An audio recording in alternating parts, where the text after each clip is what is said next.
नमस्कार दोस्तों, आइए जानते हैं उत्तर प्रदेश की आज की ताजा और बड़ी खबरें। और आप अभी यूपी के किस जिले से इस वीडियो को देख रहे, कमेंट में जरूर बताइए। आज की पहली खबर, दिवाली से पहले सरकारी कर्मचारियों को सीएम योगी का एक और तोहफा, डीए में की इतने प्रतिशत की बढ़ोतरी। राज्य ब्यूरो जागरण लखनऊ। प्रदेश सरकार ने राज्य कर्मचारियों को दीपावली से पहले महंगाई भत्ते डीए में 3% वृद्धि के रूप में इस माह तीसरा उपहार दिया है। राज्य कर्मचारियों को अक्टूबर माह का वेतन अब बढ़े हुए डीए के साथ मिलेगा। पेंशनरों को महंगाई राहत डीआर में भी 3% की वृद्धि की गई है। डीए डीआर वृद्धि का लाभ इस वर्ष जुलाई से दिया जाएगा।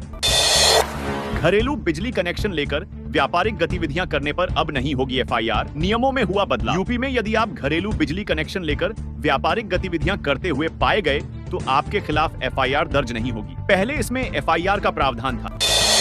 दिवाली से पहले 1950 युवाओं को सरकारी नौकरी का तोहफा, सीएम योगी ने बांटे joining letter. CM Yogi Adityanath ने दिवाली से पहले यूपी के युवाओं को सरकारी नौकरी का उपहार दिया। मुख्यमंत्री योगी आदित्यनाथ ने प्रदेश की पूर्ववर्ती सरकारों पर आरोप लगाते हुए कहा कि पिछली सरकारों के कार्यकाल में नौकरी योग्यता से नहीं बल्कि ऊंची पहुंच और रिश्वत से ही मिलती थी, लेकिन 2017 के बाद से चयन प्रक्रिया को भेदभाव मुक्त बना दिया गया है। मुख्यमंत्री ने उत्तर प्रदेश अधीनस्थ सेवा चयन आयोग द्वारा चयनित 1526 ग्राम पंचायत अधिकारियों, 360 ग्राम विकास अधिकारियां, समाज कल्याण और 64 समाज कल्याण पर्यवेक्षकों समेत कुल 1750 युवाओं को नियुक्ति पत्र दिए। मुख्यमंत्री ने इस अवसर पर कहा, आप में से कुछ अभ्यर्थियों ने 2017 के पहले भी आवेदन किया होगा।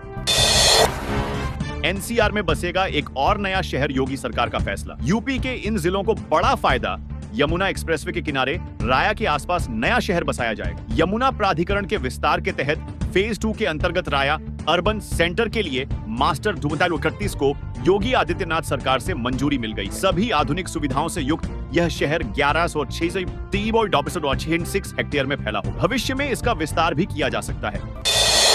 एकेटीयू में बीटेक, एमबीए और बीडेस की 1500 सीटें खाली रह गई हैं। बीटेक या बीई और बी फार्मा द्वितीय वर्ष में भी सीटें नहीं भर सकी। एकेटीयू ने शैक्षिक सत्र 2024-25 के तहत संबद्ध सरकारी और सरकारी स्ववित्त पोषित कॉलेजों की रिक्त सीटों के लिए स्पेशल राउंड की काउंसलिंग का आयोजन किया था। इसके मद्देनजर जेई के जरिए बीटेक सीयूईटी पीजी से एमबीए, एमसीए, सैवव, एमसीए लेटरल एंट्री और सीयूईटी यूजी से BTech biotechnology, BDes, BHMCT B pharma और बीटेक लेटरल एंट्री के लिए 11 से 16 अक्टूबर तक पंजीकरण कराया गया।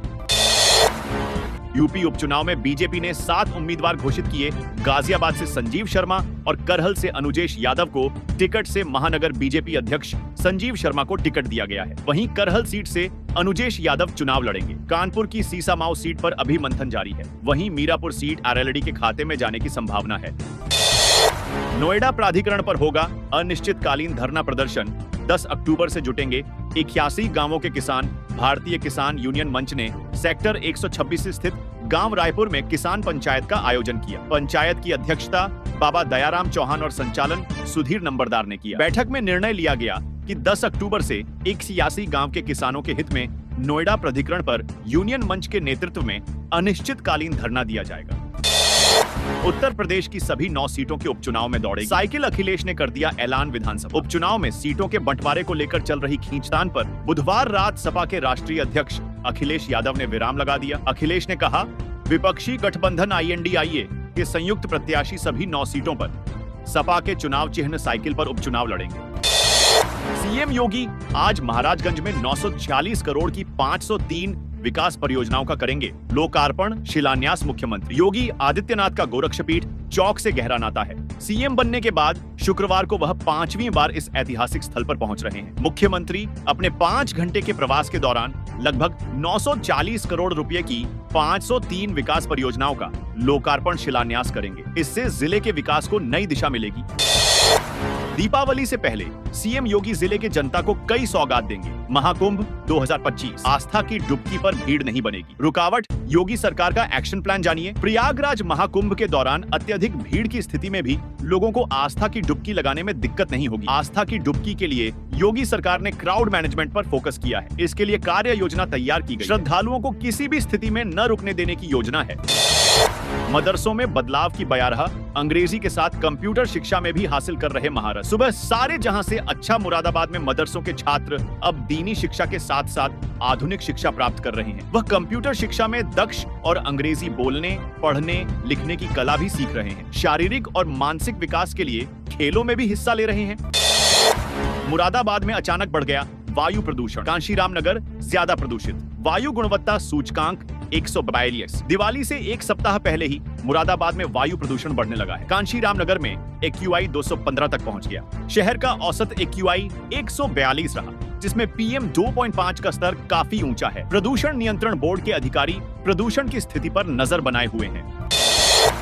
ईवीएम तो सरकार की मौसी है, किसान नेता राकेश टिकैत बोले। इससे होने वाली चुनावी प्रक्रिया बीमारी है। बिजनौर जिले के नुमाइश मैदान में गुरुवार को भारतीय किसान यूनियन भाकियू टिकैत की महापंचायत में कई जिले के हजारों किसान जुटे। भाकियू के राष्ट्रीय प्रवक्ता राकेश टिकैत ने सरकार और ईवीएम इलेक्ट्रॉनिक वोटिंग मशीन पर तीखा हमला किया और ईवीएम को सरकार की मौसी बताया।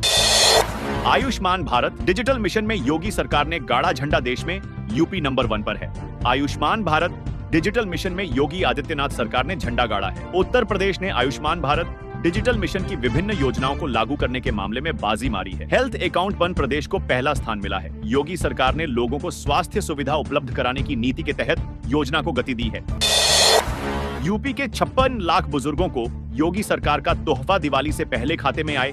1,000 रुपए यूपी के 56 लाख लोगों को योगी सरकार ने दिवाली से पहले गिफ्ट दिया। वित्त वर्ष 2024-25 की पहली तिमाही में ही इन गरीब बुजुर्गों के खाते में 1,000 रुपए प्रतिमाह की दर से पेंशन उनके खाते में जा चुकी है। सरकार का दावा है कि इसके लिए 1,975 लाख रुपए खर्च किए गए हैं। अधिकृत सूत्रों ने गुरुवार को कहा कि सरकार की इस पहल का उद्देश्य बुजुर्गों को आर्थिक सहायता प्रदान करना है, ताकि वे अपने जीवन के अंतिम वर्षों में वित्तीय परेशानियों से जूझने को मजबूर न हो और अपने जीवन को गरिमा और सम्मान के साथ जी सकें।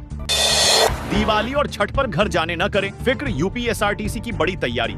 दिल्ली रूट के लिए चलाएगा स्पेशल बसें। यूपी राज्य सड़क परिवहन निगम ने यात्रियों की सुविधा के लिए 4,000 अतिरिक्त बसें चलाने का निर्णय लिया है। इन बसों को विभिन्न रूटों पर यात्रियों की आवश्यकता के अनुसार संचालित किया जाएगा, जिससे खास तौर पर दिल्ली, लखनऊ, कानपुर, वाराणसी और अयोध्या के बीच सफर करने वाले लोगों को सुविधा मिलेगी। आरक्षित ट्रेनों के LSLRD कोचों की सीटें भी होंगी।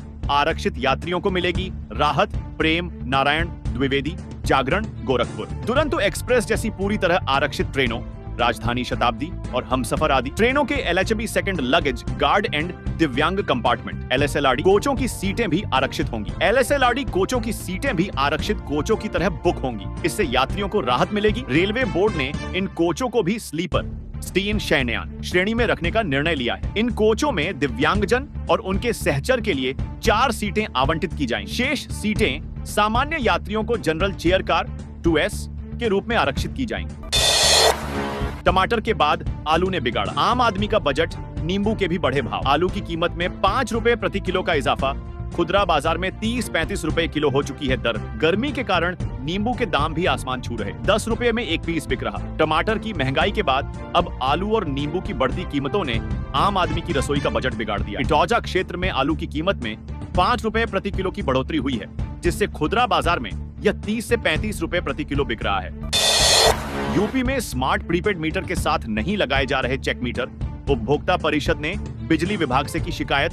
राज्य ब्यूरो लखनऊ प्रदेश में 345 करोड़ बिजली उपभोक्ताओं के घर लगाए जा रहे स्मार्ट प्रीपेड मीटर को चेक करने की व्यवस्था पूरी तरह से फेल है। इन स्मार्ट प्रीपेड मीटरों के समानांतर कम से कम 5% पुराने मीटर को बतौर चेक मीटर लगाए जाने का नियम होने के बावजूद ऐसा नहीं किया जा रहा है। उत्तर प्रदेश राज्य विद्युत उपभोक्ता परिषद ने इस संबंध में पावर कारपोरेशन के MD से शिकायत की है, जिसके बाद निर्देश दिए गए हैं कि नियमानुसार चेक मीटर लगाए जाएं। ऐसा न करने वालों के विरुद्ध कड़ी कार्रवाई की जाएगी।